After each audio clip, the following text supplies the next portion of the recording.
We are an island nation. The seas are ingrained in our culture, supporting livelihoods, a wealth of wildlife, and now a vital source of renewable energy. Our seas are home to globally important seabirds, such as puffins, kittiwakes, and gannets. Seabirds, like kittiwakes, use our coastlines and shores to nest, but spend most of their life at sea, using ocean winds to traverse the waves in search of food.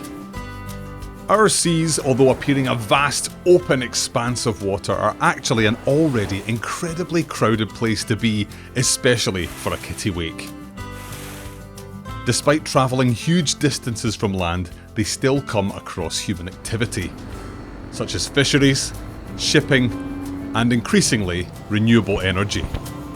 The acceleration of this tech is vital to move away from fossil fuels and reach net zero.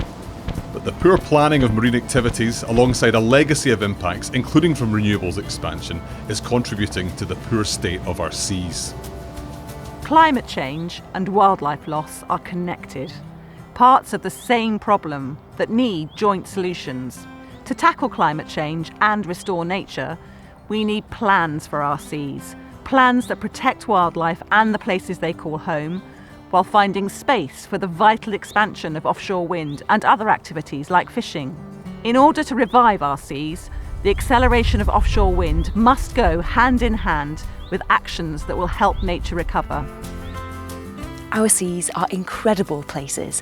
What can look like a great big expanse of nothingness is actually home to incredible marine ecosystems and wildlife. Healthy seas, rich in nature and biodiversity, are essential for our lives on this planet. The ocean produces the oxygen in every second breath we breathe.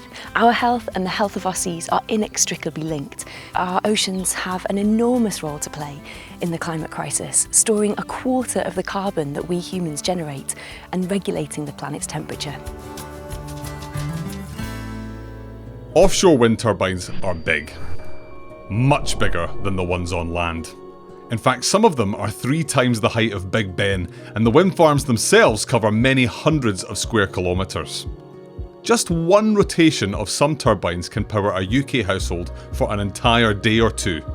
To reach net zero, offshore wind farms are going to have to be built at an unprecedented rate.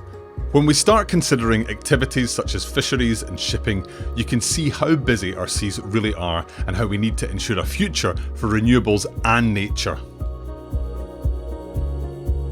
The UK government has set out ambitious targets for offshore wind development, but without proper frameworks in place to strategically and spatially plan this technology, there is a real risk to not only nature, but to net zero as well. Offshore wind, along with other renewable technologies, are driving the way forward in this fight on climate change, in this shift away from fossil fuels, which in themselves are incompatible with a net zero future.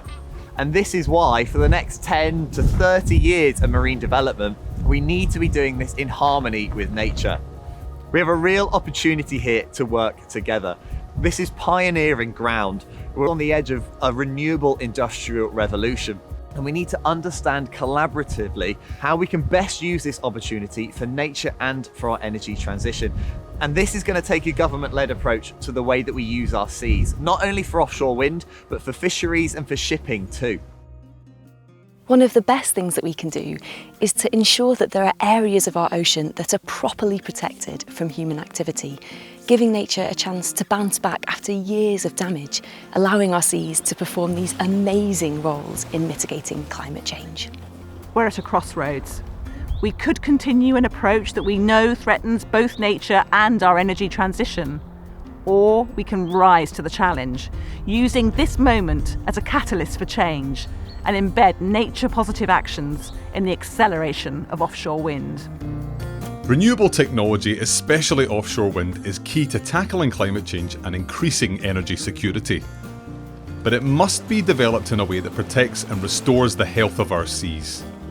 We're calling for a government-led approach for activities at sea to be spatially managed, sustainable management of fisheries, and protected marine areas. If we're to truly tackle the nature and climate emergency, we need to get this right from the outset, and that requires action now.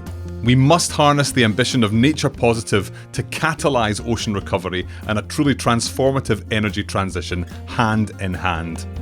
Our seas are an incredible, vibrant and powerful environment, but they are in trouble. We must change today to power tomorrow.